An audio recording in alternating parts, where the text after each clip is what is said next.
on April 12th. We're also looking forward to that one. So tonight's a good kind of homebuyer 101 introduction, very basic. Feel free to leave comments and questions if you are in that live stream, and we'll be monitoring that to answer any questions live that we can give right to Sherri or Ron, and they can provide their expertise. So it's an exciting night. We appreciate you being here.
starter class on how to buy a house. And it's very informal. Stop and ask questions anytime they come to you. That's kind of how we like to run things. So don't be afraid to just kind of pause and signal for Ron or Sherri. We do encourage you to follow us on social media, Facebook. We can get seminars out to you that way. And we have an Instagram and stuff like that. So we encourage you to be kind of active with our social media as well. Couple housekeeping items through that door. Turn right. The bathroom is down there. We've got coffee, water. Again, informal. Get up anytime. There's food, whatever you need. Don't be afraid to do that either. I think you all signed in. At the end, we'll just have you fill in a quick, how do we do survey. If you could just give us the feedback, it helps us get better, helps us stay connected to what you're interested in and how we can improve that kind of thing. And that's all I have. We're very excited and honored to have Sherri Yahnke from First Community Bank of Milton here, who's a mortgage. I'm just gonna hide behind the pole. Yeah. Who's a mortgage lender. So she's the person that can help you get money to buy a house. So she's here. She's got a great presentation. She did this last year for us as well. Did a great job and actually helped.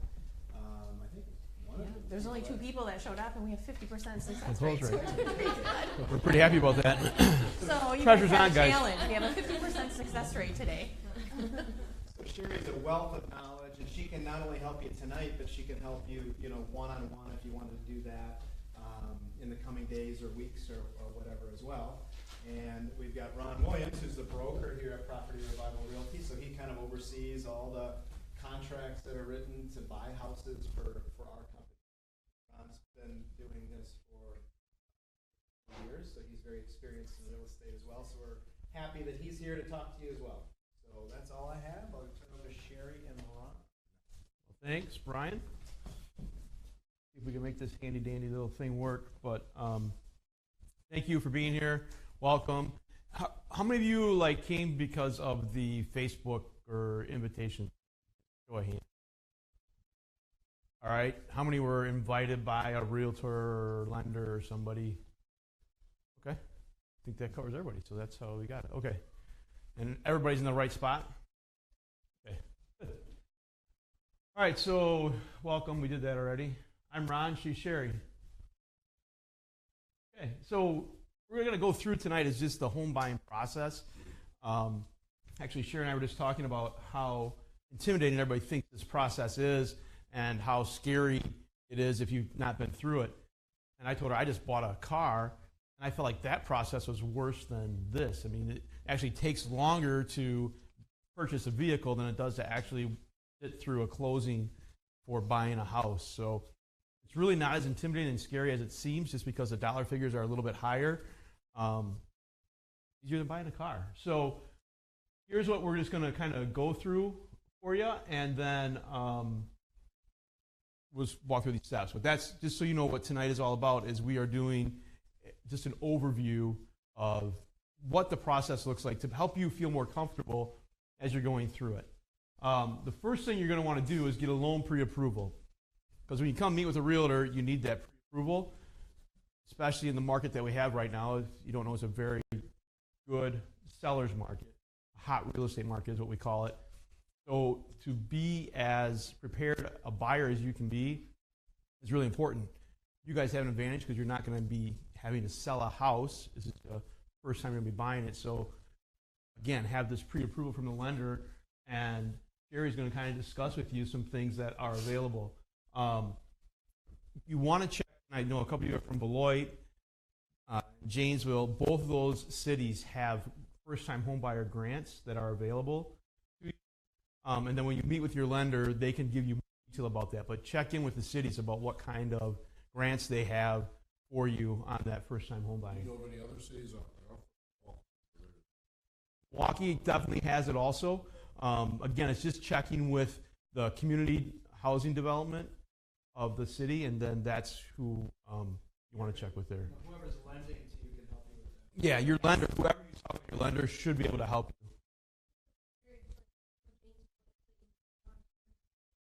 So it has to be the city that you're going to live in, where the home is located.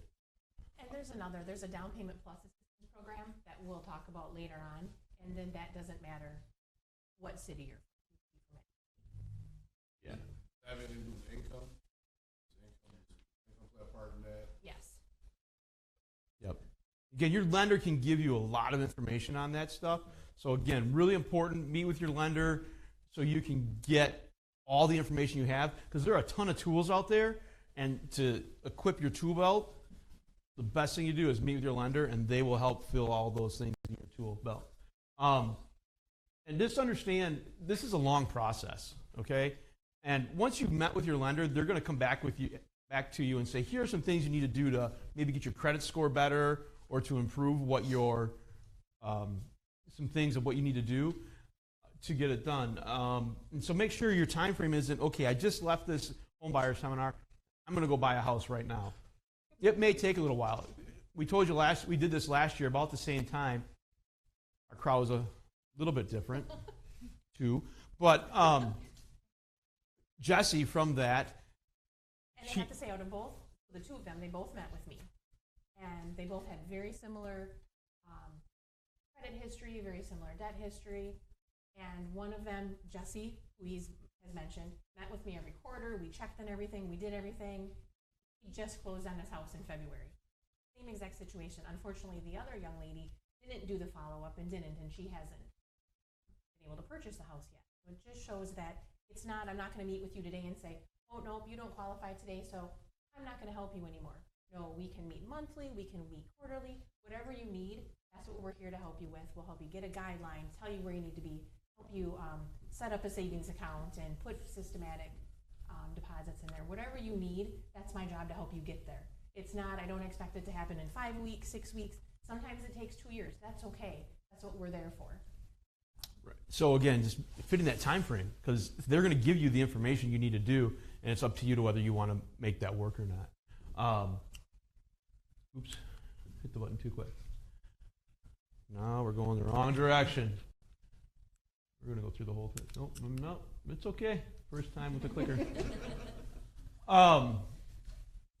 Establishing an agency relationship, which is called a buyer agency. When you go to look for a property, you've gone and met with your lender, you have a pre-approval letter, you have a realtor. When you do that, you would like to get into what's called a buyer agency agreement. What that means is the realtor is going to represent you. So in a real estate transaction, there's a buyer and there's a seller. And if you don't have a buyer agency agreement, the realtor you're dealing with, their responsibility is to the seller, because that's who they have the contract with. And I know it gets kind of confusing, even though this person's been driving you around and showing you properties. If you haven't signed an agreement with them, their responsibility is to the seller.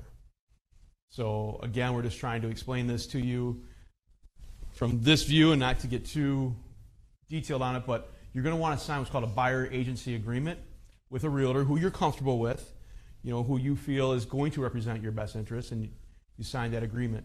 And understanding with that, the fees, they're going to have the seller pay your fees that are there, so you're not going to have any fees associated with that for yourself, but it's just establishing who's representing you in this transaction. So that's an important thing. I think that's a big misunderstanding, is when I have people that come in for their pre-approval, I say, oh, do you have a realtor yet? No, I don't want to I can't afford to pay one. The buyer never has to pay for the realtor.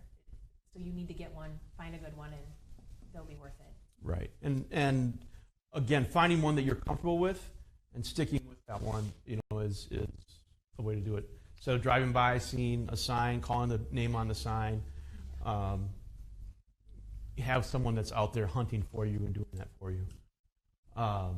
Especially with houses going so quickly right now. I don't know if many of you know, but the Janesville market has very little inventory. So if you have a realtor, you've got somebody working for you, they're looking, they're seeing it before sometimes it even gets posted. And that's definitely a thing that you'll need to move forward in this market. Yeah. I think, Sherri, what we're going to do, I'm going to have you jump into kind of your stuff here, because it really goes with...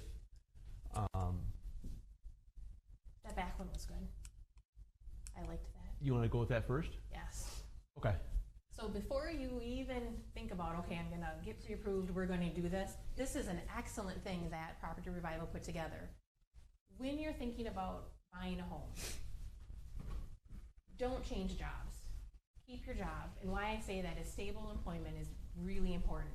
Now, and I'm not saying, so if you just got a new job and you've worked there for 6 months and you were a realtor and you were a realtor at a previous job, that's okay, it flows. But if you have a 2-year work history, we just had this happen to a gentleman, and he had 9 jobs in 2 years. He got declined just because he didn't have a stable income. We couldn't count any income because it was just so many different employers. So that's an important one that a lot of people don't know. Don't go out and buy a vehicle. This also just happened with one of John's customers. He was given bad advice by his lender, so it wasn't even the young man's fault. He was giving bad advice, bought a vehicle in February, then got denied in March because he had bought this vehicle. So if you are going to buy a house, don't purchase anything, don't buy anything, don't make any big changes. So why would buying a car? His debt ratio. So we'll get into that later too, but your debt ratio is a very, very big part. This is also part of the credit history that we're gonna do, but your credit cards, we'll talk about that a little bit. Credit cards are a good thing to have. You need them, it's a good tool, but you have to use them wisely. So we'll talk about that a little bit later.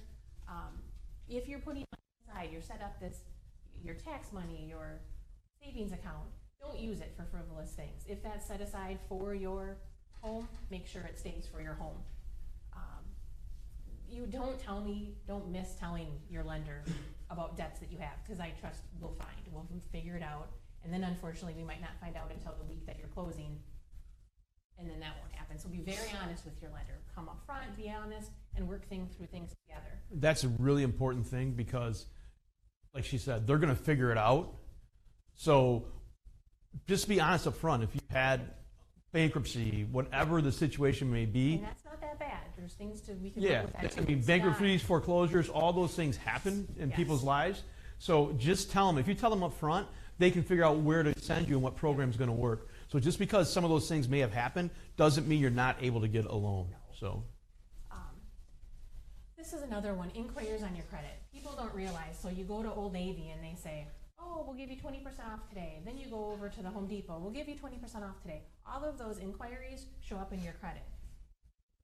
They really like to leave 1, maybe 2 a year at the most. So try to limit how many times you're doing these. Even if you paid off that credit card or you've never used it, it looks like you're out there just trying to get credit all over town. So that matters.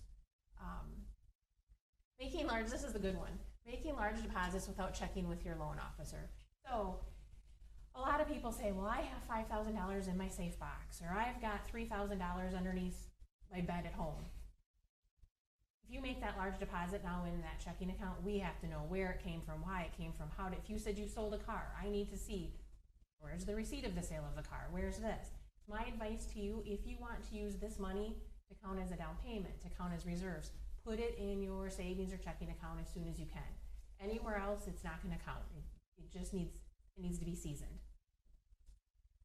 Changing bank accounts. You also don't want to change. You want to look like you need 2 months of banking history. You need 2 full statements, which usually ends up being about 75, 80 transaction days. They need to be consistent. There need to be no breaks. Don't change banks in the middle of your loan. And this is another one, co-signing on a loan. You might not ever make that payment. Your co-signer's always made it. You've never had a problem, but it's going to show up on your debt ratio. Because if for some reason that person can't make that payment, you are legally bound to make that payment. So we still have to count that in your debt ratio. we got yours. Yeah. So like what we've hit on here, credit, understanding the importance. Your credit report. Do you understand what's being reported, how it's being reported, your credit score? So have you all checked your credit? Do you know how to check your credit? In your folder, and I think it's on one of the next screens, the place that I recommend for most people is annualcreditreport.com. It is a truly free, you don't have to put a Visa card number, you don't have to put anything in there that will get charged in 30 days if you forget to cancel. You can get TransUnion, there's 3 credit reporting agencies, TransUnion, Experian, and Equifax. Each one of them on annualcreditreport.com you can pull once a year. So what I recommend everybody doing is not going out and getting all 3 of them today. So what you do is this quarter, you pull the TransUnion. You check, does everything look good? Where are we at? Bring it into your lender. They'll review it with you. They'll help you figure out what you have to do. Next, in 4 months, then you pull the Experian. Anything changed? Anything different? The next month, you pull Equifax. So now, in this 1 year time, you have gotten a check every 4 months, 3 different times to make sure everything is good. Where am I standing? Because not every creditor reports to all 3 agencies. Is that like website more credible than Yes, it is the one that, yes. It is the one that everybody recommends. There's no fees. You don't have to put in any of your stuff. You don't have to put in a credit card, which makes great. They don't offer your credit score though. You would have to pay for your credit score at the end of that. How does your credit score impact buying a home? Unfortunately, it has a large impact. It's one of the biggest impacts on buying your home is the credit score. It will adjust what rate you have, what programs you qualify for. We'll talk about some different programs. There's some great no down payment programs, low down payment programs, but they are credit score they have a credit score minimum. But with that being said, if it's not quite there yet, we'll work with you to tell you, okay, this is all we have to do. It's usually few minimal fixes and we can get you where you need to be.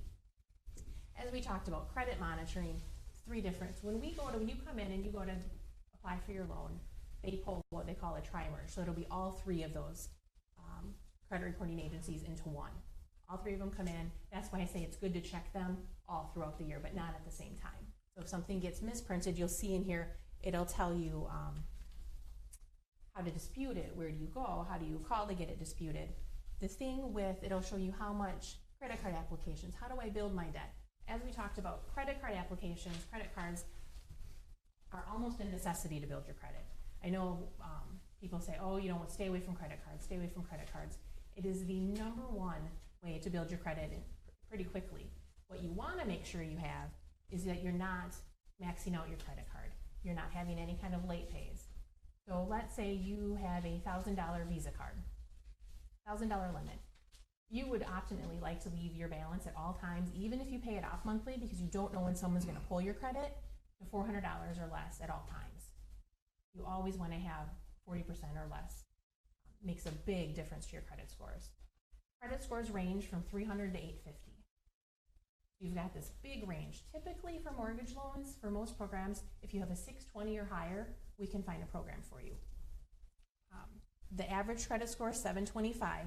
When we talk about how your credit score impacts things, typically when we go in to get a loan rate, the lower the credit score sometimes, then the higher that rate might be at some of the programs. It's not tremendously higher though, and it's No, not going to keep no, you out of. No. So it's just a real, guard your credit score, use it wisely, and keep up on it. Do they go off the highest of the three? No, they'll go off the middle score. So let's say you've got three, you have a 650, a 700, and a 750, they'll go off to 700. They'll pick the three of them, and they'll go off the middle one. Does anybody have any questions about the credit reporting process or the credit scores or how that? When you're married, how does that play in? Do you use both or how? Yes, you use both. Sometimes if you're married and one spouse has enough income to cover any and all debt, because Wisconsin's a rental property state, we can have one be a non-applicant spouse and then just use the one. But for most cases, both spouses are on there. And then, so I'm getting married. Congratulations. Thanks, but it would just be, would it just be under his name like right now, and then when we get married, would it? It could be either way. Change, or We have lots of times you can still, without being married, still be joint applicants. Oh. So you could both go on the loan, you could use it for the debt ratio, the income, all of that could be together. Or because you're not married yet, either one of you Okay. could apply too. Not a problem. Oh, you're welcome. And just on a side note on that, even if you're not on the loan, you could still have title on the house. You don't have to be on the loan with it. So, but even with that, is like both credits obviously have to be ran, even if there's not a title on the loan, or does that matter? if the person's not on title on the loan, I don't think you have to. If you're married and we're going to use you as a non-applicant spouse, we still have to pull the credit because we still have to make sure then the applicant can afford all the debt, but we wouldn't use those credit scores. That wouldn't be applicable. The other thing that some people don't realize that ends up on credit reports that they haven't known. So maybe back when you were 18, 19, you had a checking account that you didn't use very wisely, and then the bank reports that to the credit reporting agency. Sometimes maybe that was 5-6 years ago. You forgot about it. We'll look on it. We'll help you get that paid. That sometimes shows up. Alliant Energy, phone bills. So even though Verizon phone bill isn't actually taking out a credit card, But if you haven't paid it well, you haven't paid it, it would show up as a negative impact. So it's all of those things that pay timely, make sure if there's a problem, come on in and we'll get that figured out and get all of that paid for you. Just real quick, those of you watching online, if you have questions, throw it in the comments, and we've got people watching it and they can ask for you if they come on. So if those of you watching online, if you have a question, just let us know, and then you guys in the back, give us a high sign. Any more of these? No, I think we're good. Now these are some of the loan options, and I'm only going to do this on a real high level because I think these loan options are so exciting and it's so much fun, but I know all of you are going to be like, oh, all right, just give me the loan. It doesn't matter what program, I just want the loan. What we've talked about, there are no down payment options.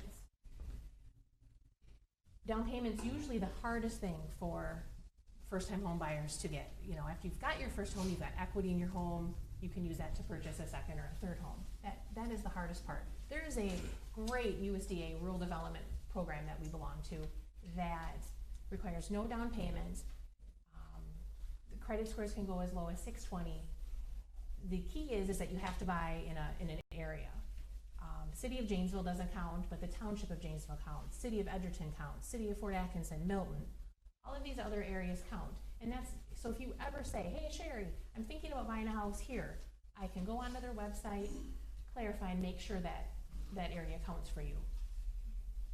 So if you want to buy in the City of Janesville, and that doesn't count for rural development, we have a great first-time home buyer 3% down payment plan. Same thing, scores can be as low as 620. You have to have 3% down. When I say 3% down, that can even be gifted 3% down. So if you've got a family member or a boyfriend, girlfriend that's going to gift you this 3% down, it can be gifted as well, which is a lot of programs, they just don't allow that. The other thing is what we had touched base on before, this down payment plus. Ron is right, there's a lot of things through the city that you can have, through City of Beloit, City of Milwaukee. Sometimes they have rehab grants. We belong to the FHLB Down Payment Plus program. What this is great is you can essentially get $6,000 for a down payment. The requirement to get the $6,000 is if you've saved up $2,000, they'll give you $6,000. Right now, you've just got $8,000 for a down payment on your house, which in most cases is enough to buy that house. It can go for closing costs, it can go for homeowners insurance. You just have to have $2,000 saved up to get the $6,000. So then would that come out of the loan? Yeah, so let's say you had a offer to purchase, we'll keep round numbers, $100,000. You bring your $2,000, we have $6,000, your loan amount now is for $92,000. So what's the catch with that? There isn't a catch. I think you have to live there a certain amount of time, right? 5 years. If you move before 5 years, it's prorated on how much you have to pay back. Right. But if you've lived there 5 years, So it's not income based or anything like that? it is, but it's a fairly large income base. A lot of people qualify, and it's income based per your county. So Milwaukee County, Waukesha County has a higher income base than Greene County or Rock County, and so it's A lot of times I always fall into the I make too much Yeah. range, so you could especially with both incomes and Yeah. everything. you could call, we could email, and we could look to see right away. I'd be able to tell you right away if that were to qualify. It's a great program. It's a lot of paperwork on my end, but no catch for you. Sure. No. And that's the kind of thing. So if you get more questions with that, more things with that, and we meet, we would go over that more in detail with your situation and what would work for you with all of these programs. The other program that it's not on here, but say you found a house for $100,000, but it needs some fix up to it. There are grants available to do the fix up portion. There's a FHA loan that does that. Yep. Talking about the having a job for 6 months, Sherri, what if you were a manager somewhere and then you went to a different company and you were below that for a little bit, then you went to a manager, does that count? That counts. If we can keep some kind of constant, your manager, then you would hear, and there wasn't big gaps, and it wasn't like there was 8 of them in 2 years, that would be fine. That counts. Yep. That counts. Now, what can I afford? That's what no one ever wants to know all the other stuff. They always come to me and say, what can I afford and how much is my payment? Those are the two biggest things that everyone cares about. Debt to income ratio, that's what we talked about before when you said, oh, why, what is the difference? So what that is, and that's how we do everything. Your debt to income ratio for most programs have to be anywhere between 42% and 45%. When you calculate your debt to income ratio, it's on your gross income. Does everybody know the difference between gross and net income? It's on your gross income. So it's before taxes, before your health insurance premiums, before your 401k, it's that. Then what we have to do is we have to then take into account your debt.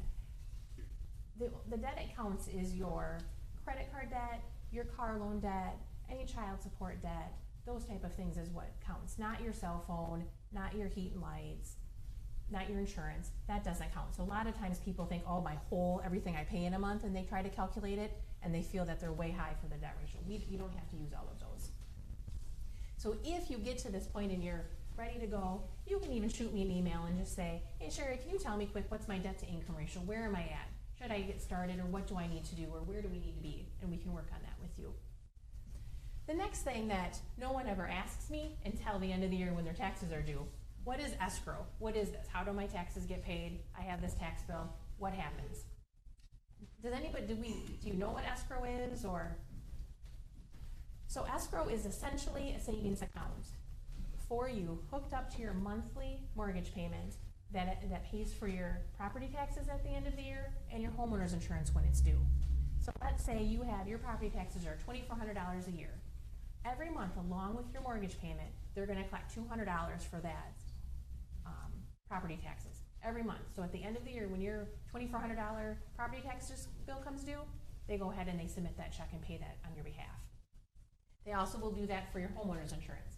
Your homeowner's insurance, the first year, and there's some loan calculations on how much money do I need in your folder so that you can take home a visual of really what do I need that first year to close. Your first year, you have to pay for your homeowner's insurance up front. Then after that, they start escrowing. So the next time that comes due, they'll pay that for you as well. So it's all included. Along with that is PMI. Anybody know what PMI is? It is private mortgage insurance. And insurance sometimes gets people to think, oh, it's going to insure my house, or there's going to be, what this insurance does is it allows you to buy a house without having 20% down. So this PMI, private mortgage insurance, will be on your monthly payment until you've established a 20% down. When you go to close on your house, you will be given a PMI sheet calculator, and it'll tell you approximately, if you make the minimum payment every month, when you should see that be removed. PMI is based on credit score, loan amount, debt ratio, and your loan to value. So if you're putting 3% down, your PMI will be higher than if you're putting 5% down or 10% down. If your debt ratio is 42% or 35%, your PMI will be higher. We have a quick calculator, so when we're doing these calculations and you find a house and you want me to run some numbers, we'll give you a good idea of where that will be. It usually ranges anywhere from $50 to about $150 a month based on those. Same thing, if you see in there, you'll see a sample loan calculation. This is what we do for people all of the time, all of the time. You call and say, I see a $100,000 house, Ron's gonna go show it to me tonight. Can you run the figures for me so I can make sure I can afford this house and I'm comfortable with it before Ron goes and shows me? We'll go through how much your down payment has to be, what your total loan calculations would have to be, and get that all set up for you so you kind of know ahead of time.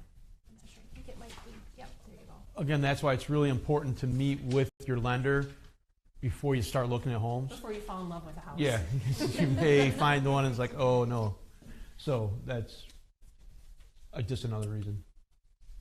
Closing costs. Closing costs are another thing that a lot of people, you think, okay, I have my down payment. What else is there? Closing costs will consist of, so part of this whole loan process that Ron has talked about is you have the beginning, then you close it, and at the end.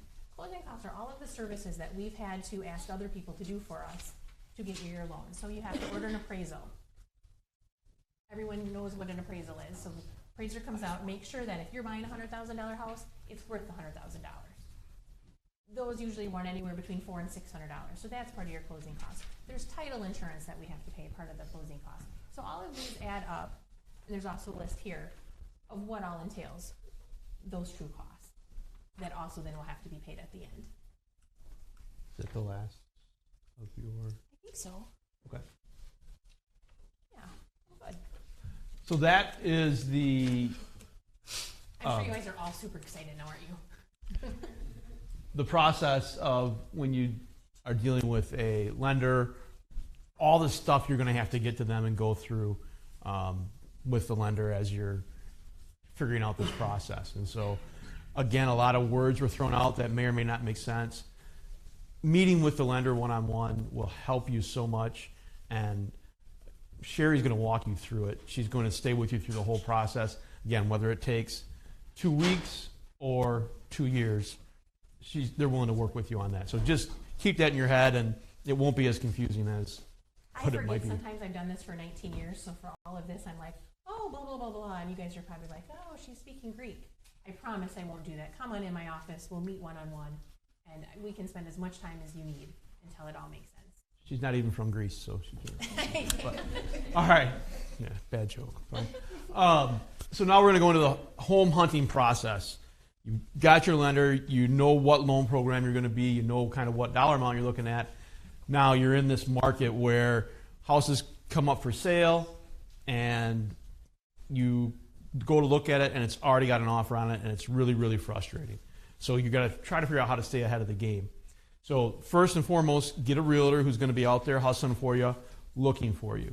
A realtor is going to go ahead and set up a house parameter search for you. You give them your parameters, looking for a house up to $150,000. I want it to be in the city of Janesville, but Milton schools, or city of Beloit, but I want to be in Turner District, or whatever it may be.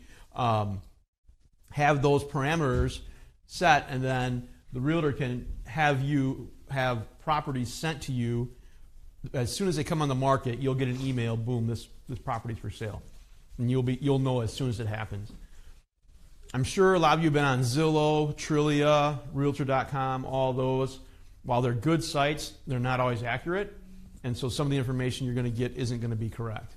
Our MLS, which is where all the realtors put all the houses for sale, the actual site for the general public is wisconsinhomes.com. That site is real-time MLS and is a good one for you to look at. So I would recommend that over Zillow or Realtor.com or any of those. Talk about the personalized search. There's new construction out there. Again, your realtor can go out and look for those properties for you. We have really good relationships with a lot of builders here in town. Actually, in Rock and Walworth and Dane counties, we have really good relationship with builders there. And the other thing is a FSBO, for sale by owners. You can use a realtor to still help you through the process, and I would still highly recommend using a realtor if you're looking at a for sale by owner home, because it's going to help you through this process, and you're going to make sure all of your contracts are correct. You know, everything's covered.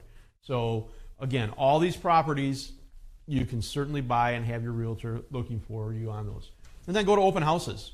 And when you walk into an open house, you just say, hey, I'm working with a realtor, and just look at the house. If you see a house you want to go through, what better way of knowing whether you like it or not, but then to go actually look at it. So, and please don't limit your searches to just, is that for me? Thank you. Don't limit your searches to just online. Call your realtor, tell them you want to go through it and see it, because the pictures, people do a really good job with pictures, and it ends up not being at all what you think it might be. So, now you found the house you like. Now it's time to write the offer. Oftentimes, I'm sure you've heard the stories where I bought the house was listed for $100,000 and I got it for $50,000, whatever. And your uncle's telling you don't write full price on this house because you never write full price. I can just tell you from personal experience, a house that I just listed here north of town went for it was $15,000 over list price. So that's the kind of market we're in right now. Is you have to come and put your best foot forward in your offer. Don't just try to get a good deal. Know if you want the house or not. Don't overpay. And your realtor, if you have a good realtor, should be able to tell you what the house is worth. But right now is probably not the best time to try to, come in at 50% under what the list price is. And part of putting your best foot forward is having that pre-approval letter from your lender with you. Just to give you an idea of what our inventory is, Brian, I'm going to rely on you on this because I forget the numbers, but how many listings do we have in the city of Janesville right now? So normally in Janesville City active for single-family homes, we have about 135 to 150 homes that you could go and purchase. And then yesterday, there were 58 homes available in our city. So we're like 70% down in inventory, which means there's just not enough houses for people to buy right now. Yeah. So that in and of itself tells you kind of what we're dealing with. You want a house, be ready to go. Your offer to purchase, that's your negotiation time. What's really good for you guys is if you're a first-time home buyer, you don't have this thing called a sale of home contingency. So say we're in a situation like that house I was telling you about that went for $15,000 over list. We had 4 offers come in. Well, if you're an offer with a pre-approval letter from Sherri, and you don't have to sell a house, your offer looks a whole lot better than a person who maybe has a pre-approval letter from Rocket Mortgage and has a house to sell. Again, we as realtors and people like to see a local bank behind the pre-approval letter because nothing against some of the larger national ones, but we find it becomes a lot more difficult to get the deal done. And in many cases, the cost to you, the buyer, is a lot more. Sherri, I'll let you touch on that.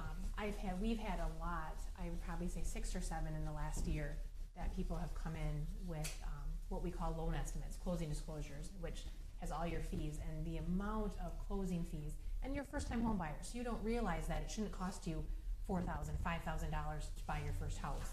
The amount of closing fees typically on these mortgages are so much higher than a local bank would be. Then you try to call back and you're not getting that one-on-one service, or you have a question, because to them you're not a relationship. You're not an ongoing relationship. You are, okay, we're going to do this transactional, I'm going to help you this one time, and then you're going to be gone. Where most local banks, credit unions are going to be, they want the relationship. They don't want to just help you now, they want to help you the next time you buy the house and the next time you have a trouble. Where a lot of those online mortgages, you're not even ever meeting anybody. You're doing it all online, you're getting it mailed. So at the end of the year, when you don't know what an escrow check is, and you've got to have your taxes paid and you're not sure, it's really hard to get that service to find out, how do I do this? Yes. Yeah. Is it better to go through your current bank, or does it matter? Well, I would say it's better to go through me, but but obviously, if you feel you have a really strong lender, and what I tell a lot of people is don't have them pull your credit right away the first time. Go meet with them, talk with them, see if you relate, see if you connect, see if you have a relationship. Put us on an interview. Just because you bank with me and you've worked here forever, if I meet with you and you're like, yeah, I don't think she's going to be the one for me, she's not getting it, or I'm not understanding her, that's okay. You don't have to go with that person. You can use whatever. So make sure that that lender, that bank, wants your loan. Make sure they want you as a relationship. Make sure they treat you as a person and not as a transaction. I would love to help all of you, but if you have a great lender and you're comfortable with that person and they're good to you, that's okay too. Is there a difference between, say, a credit union as opposed to like Associated Bank or something like that when it comes to these loans? Well, I'm from a bank, so banks are better than credit unions. But my sister-in-law works at a credit union, so she'd probably differ. But there are some of the grants and some of the down payment programs that you have. They're to banks, and credit unions sometimes can't use those. So you really just have to go and ask. I've never worked at a credit union, so I really don't know everything they have to offer, so I hate to say one or the other. So you were saying earlier you want to have a bank account for a certain amount of time. Yeah. So that doesn't necessarily have to be the bank that you get your loan from, Correct. but you Correct. can still have that Yeah, history. we'll get that after we close your loan. Right. We'll get that next. Right. It's keeping We the want one you whole have. relationship. Yeah. And all the things that she went through, especially those top 10 or whatever, are things you have before you start the loan application. So Thinking it's, ahead. if you bought a car, like this week, if you just went out and bought a car, that's okay because that's already reflected in your thing. It's making that change to your credit during the process that screws everybody up. So that's when you don't want to do it. So it's like, don't panic if you just bought a car. That's okay. It's making Just the don't change. buy one next week. Right. Well, just wait till after they, Just wait. Wait till they close. Like I said, the offer time is when you're going to negotiate and do all those fun things, and your realtor is going to help you through that process. Once your offer gets accepted, you have a thing called earnest money. And earnest money ranges anywhere from $1 to whatever you want it to be. That is usually given within 5 to 10 days of acceptance. You can give it when you write the offer if you might help your offer look a little bit stronger. The thing to understand about earnest money is inside of your offer you have all these contingencies, financing, home inspection, appraisal, anything that you have in there that has to happen. If they don't happen, you would still get your earnest money back if you don't close on the house.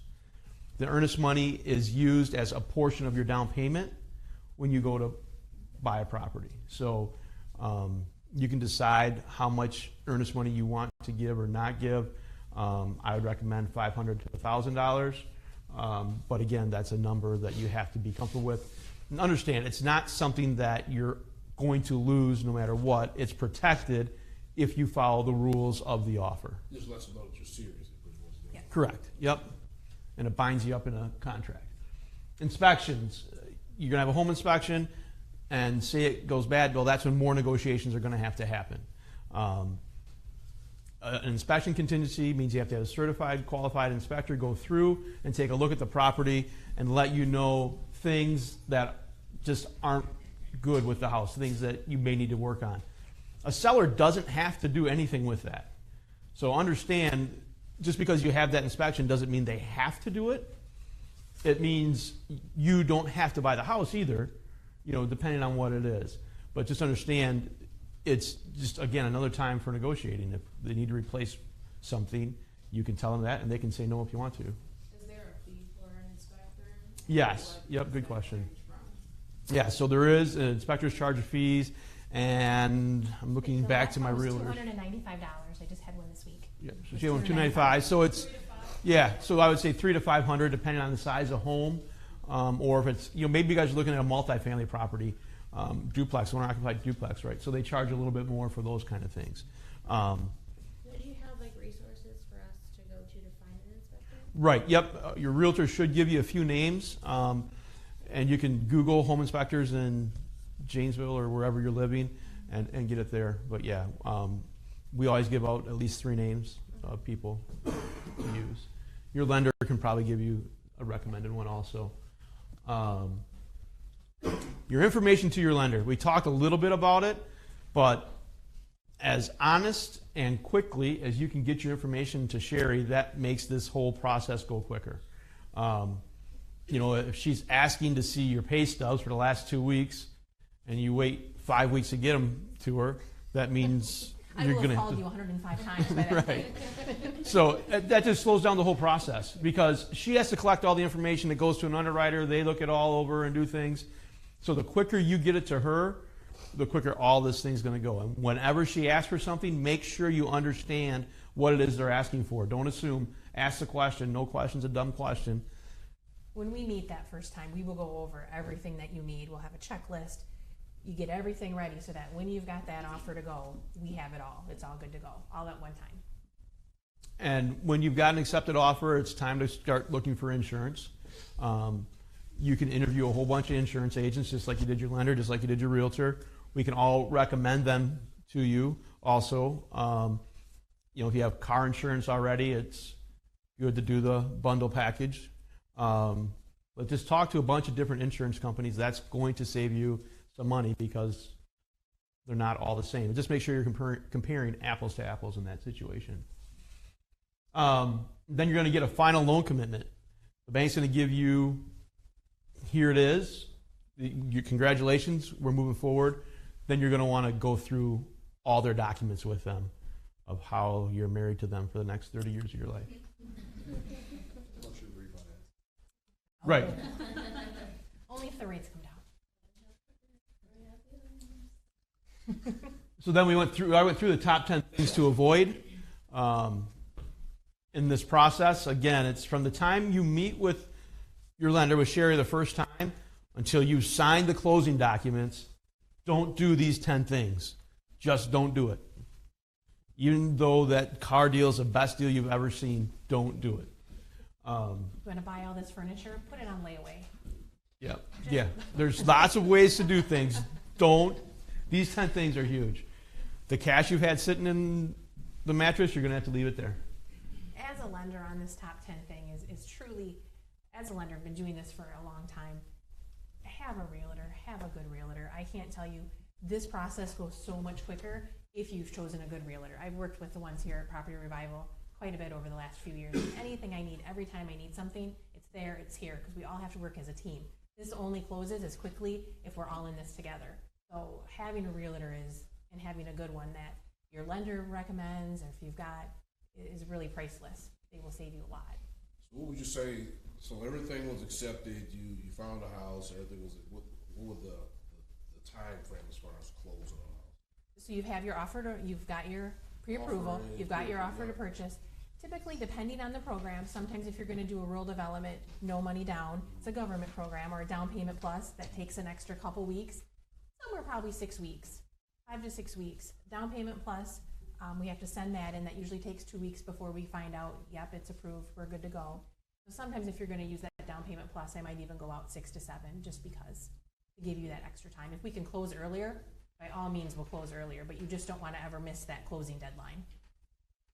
Yeah. It would be right around that 45-day. Yep. That's from accepted to close. So add in however long it takes to find a house, and that kind of thing on top of it. How long are pre-approvals good for? The letter will say 60 to 90 days, but typically if you haven't changed, your job has stayed the same, your income has stayed the same, your debt has stayed the same, you could give me a quick call and say, Sherri, nothing's changed, and we would update it again for you. No inquiries, nothing like that? Correct. We trust you. If you tell me everything stayed the same, nothing's different. Yeah. Yeah. I just don't want to keep pulling credit. Right. No. So you've gotten your final commitment, all your contingencies are met, now it's time to go to closing. And sometimes it can be the most intimidating time of your life, or the most exciting, all at the same time. I have had someone lose what was inside of their stomach at closings before because they were so nervous about the process. So it's not as scary as it seems, but I guess it can be. So here's what happens when you go into the closing day, right? The big exciting day. Before that, 7 days before, you'll get a closing statement.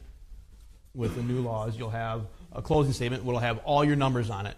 And it's going to tell you, here's how much money you have to bring to close. The bank's going to have gone through all their loan documents with you, and you'll have a good understanding of what your loan looks like and how much money you have to bring. Again, understand it has to be in certified funds. It can be wired to the closing company. We'll give you instructions. Sherri will tell you exactly how much it is and where you send it to, but you can't bring a personal check. Don't show up with your checkbook and thinking you're going to be able to do that. That's not acceptable, and we have had it happen, and everybody kind of panics a little bit, but it's all good. And remember to bring your picture ID. You have to have your ID in order to buy a house. Not to vote, though. That's all right. So that's it, and then you're going to do a final walk through the house. Always do a final walkthrough before you close, because that's your last chance to make sure that they didn't take all of what was in the house. If you ever are bored, watch the movie called Moving. It's with Richard Pryor, and it's very funny. The people only leave the front door and they take everything else. But anyways, it's a very funny movie. I enjoyed it. It was really good, but that was in 1972, so Yes, it was not 72. Get over it. All right. So that's really it, guys. We walked you through what happens in buying a house. Again, it's been a very high overview of it, but hopefully you are a little bit more comfortable.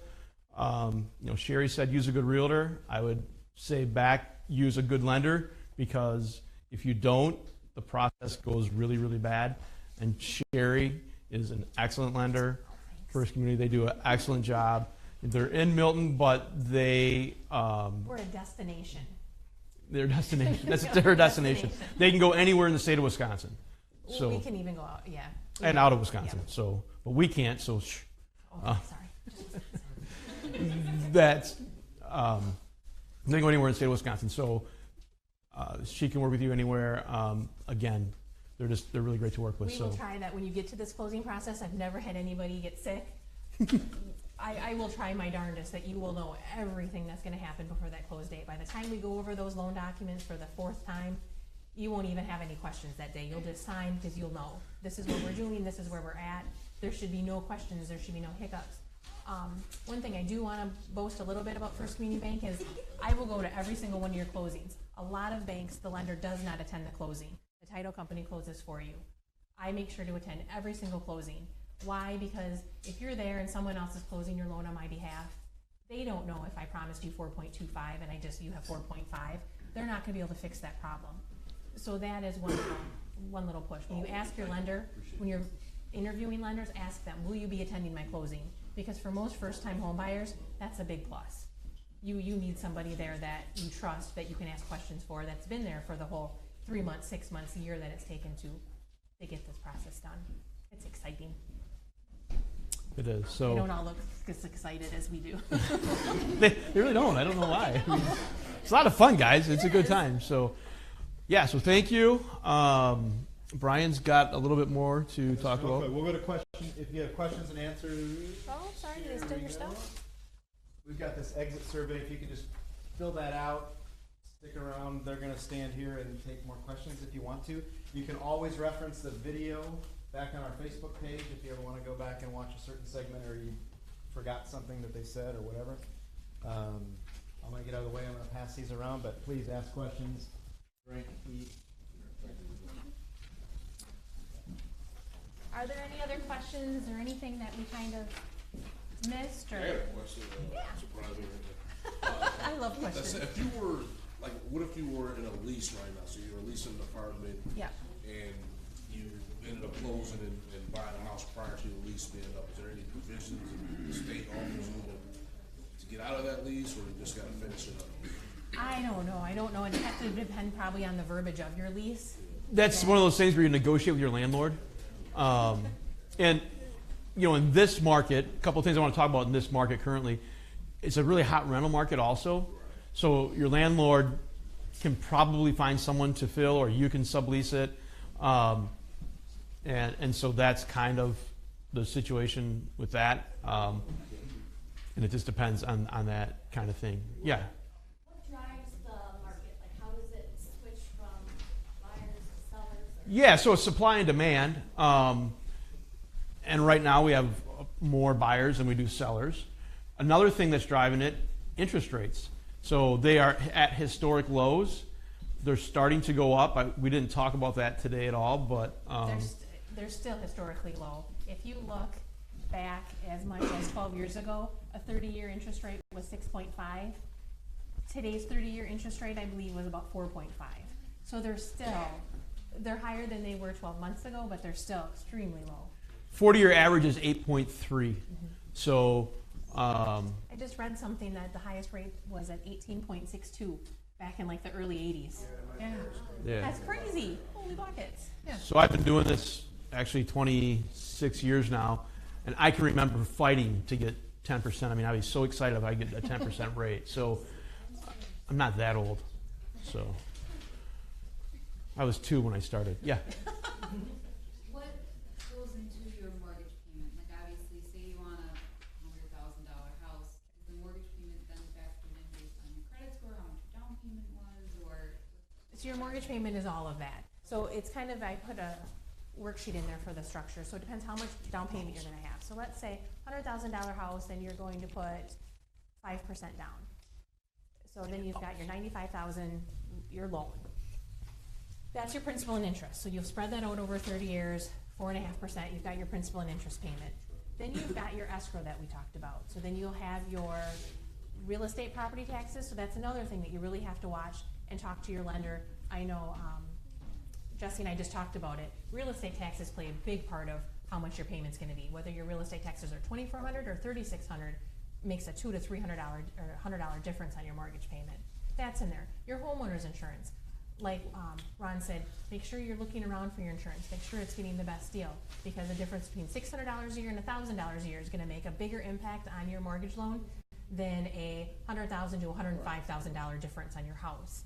And then you've got your private mortgage insurance we've talked about, and that's all variable on your credit score, your debt to income ratio, and your amount you have down. So if you kind of say to your lender, I'm looking at $110,000 house, I want to put down $5,000. What is my estimated payment? They should give you all of those things, all included, and have it separated out so that you can see exactly the detail of what's happening and not just lump it up for you. And we do have a group of knowledgeable realtors back here who would love to talk with you and start getting you rolling in this process too. So be sure and grab one of them if you want to. Any other questions?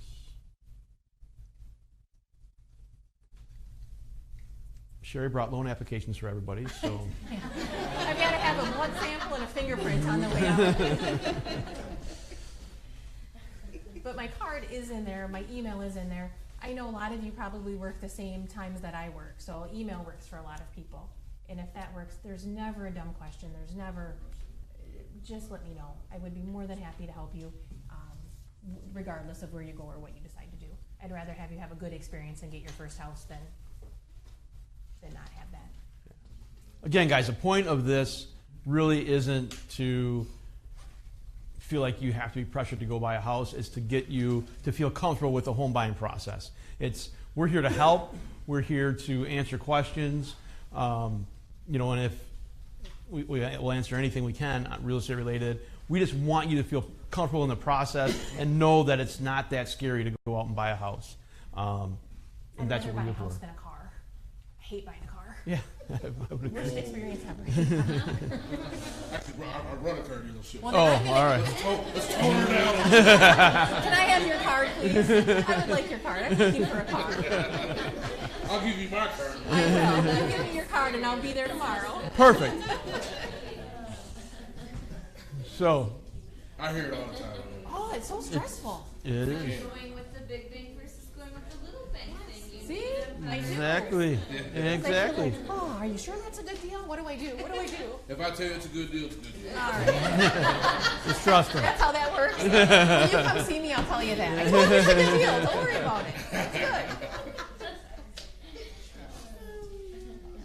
Any other You work questions? locally? Anything else? Walk shop.